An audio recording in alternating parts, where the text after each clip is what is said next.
Վերջին օրերին հալեպահայերի վիճակն ու նրանց անվտանգության հարցերը նորից դարձան հրատապ։ Հալեպում ցավոք սրտի նորից հայեր են զոհվում, եւ հալեպահայությանն ինչ որ կերպ օգնելու հրամայականը շատ սուր է ու հրատապ։ Թեմայի շուրջ ներկայացնենք քաղաքագետ Հայկ Մարտիրոսյանի Facebook-յան մեկնաբանությունը։ Նա գրում է. Հալեպահայերի զոհվելու կապակցությամբ խոհանոցային մակարդակի մեկնաբանություններ անողները պետք է իմանան, որ Հալեպը բաժանված է երկու մասի՝ արևելյան եւ արևմտյան։ Առաջինն այսպես կոչված ապստամբների վերահսկողության տակ է, երկրորդը կառավարական զորքերի։ Օդից ռմբակոծում եւ հողին է հավասարացում արևելյան Հալեպը, որտեղ քրիստոնյաների, մանավանդ հայերի ներկայությունը մոտեցել է 0-ի։ Օդից ռմբակոծում են սիրիական եւ ռուսական ավիացիան։ Իր հերթին ցամաքից արևելյան Հալեպից։ Արևմտյան Հալեպը հրթիռակոծում են ահաբեկչական կազմակերպությունները, որի զոհն են դառնում Հայաստանի կողմից լքված մեր հալեպահայ հայրենակիցները, որոնց գերակշիռ մասը հենց արևմտյան հատվածում է բնակվում։ Հայերի սպանության մեջ նախքան որևէ օդուժի մեղադրելը, անհրաժեշտ է հասկանալ, որ այդ ողբերգությունը նախ եւ առաջ մեղավոր են հենց այսպես կոչված ապստամբները, որոնց գերակշիռ մասը իսլամիստներ են։ Ամեն բան քաղաքական մեկ վերմակով ծածկելը ոչ միայն պրոֆեսիոնալիզմ չէ, այլև մեծապես անարդար է, հատկապես մեր զոհված հայրենակիցների հիշատակի հանդեպ։ Լրագրող Հերթի գլխավոր խմբագիր Էդիկ Բաղդասարյանն էլ է իր Facebook-յան էջում մեկնաբանություն թողել այս թեմայի կապակցությամբ եւ գրում է. 10 միլիոն հայությունը չի կարողանալու փրկել մի քանի հազար սիրիահայերի, հետո սկսելու ենք խաչքարեր տեղադրել տարբեր բնակավայրերում, սա կարողանում ենք անել։ Ավրորա մրցանակ ենք ստեղծում, որ վտանգներ հաղթահարած եւ ուրիշների կյանքը փրկածներին շնորհենք։ Եվ հիմա 10 միլիոնի մեջ չեն գտնվում մի 10 հոգի, որ առանց իրենց կյանքը վտանգելու, իրենց ունեցած միլիարդներից մի քանի միլիոն ներդնեն սիրիահայերին տեղափոխեն Հայաստան ու նրանց ապահովեն կացարանով։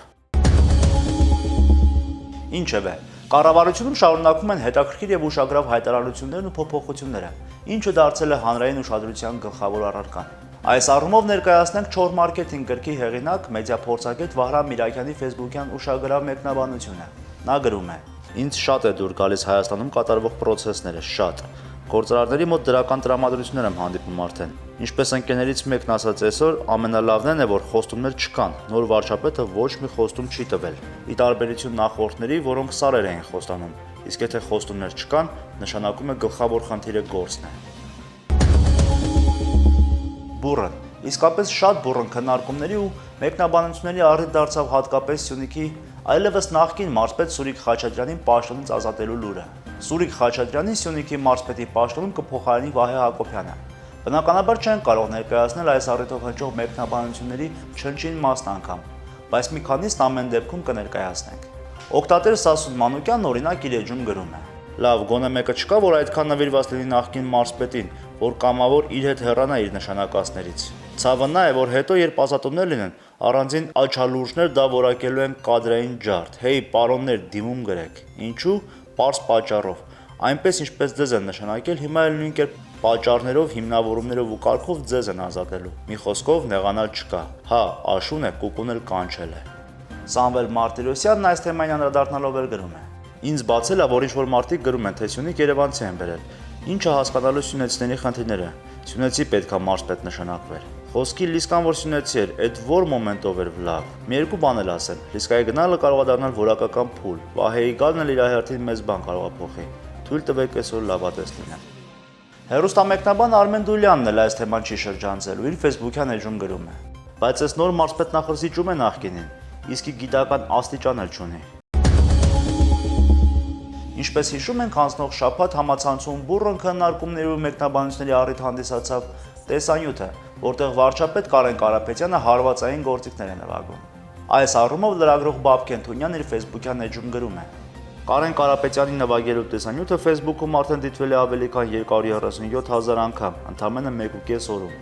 Ընդ որում դա միայն սկզբնաղբյուր ուխտատիրոջ էջում, ու որ պակաս ուշագրավ չի, արձագանքը փոքր բացառություններով շատ դրական էր։ Որովհետև այդտեղ ամենակարևոր մեսիջը ոչ թե էր, որ վարչապետը թմբկահարել գիտի կամ ինչքանով էր դա իր մոտ ստացվում,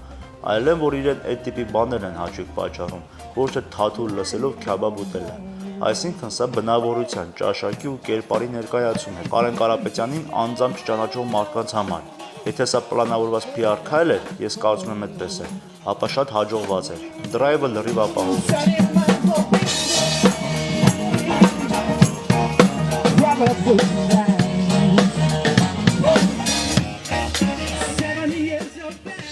Իսկ մեդիա փորձագետ Սամվել Մարտիրոսյանը թեմայի շուրջ կատակել է իր Facebook-յան էջում գրելով. Հովիկ Աբրահամյանը եթե դուդուկ կամ երգեհոն նվագեր, սենց կարճ վարչապետ չէր աշխատի։ Այս ուրախ թեմայով էլ ավարտենք այս թողարկումը։ Բրավո!